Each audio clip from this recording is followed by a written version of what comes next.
أعوذ بالله من الشيطان الرجيم. بسم الله الرحمن الرحيم. إذا زلزلت الأرض زلزالها وأخرجت الأرض أثقالها وقال الإنسان ما لها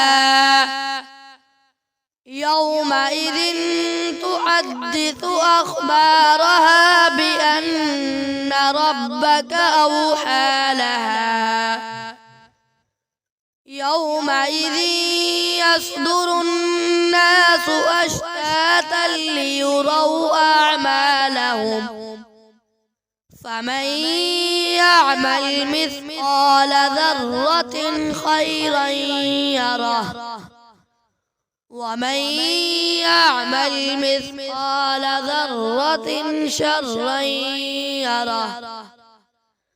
آمنت بالله. صدق الله العظيم.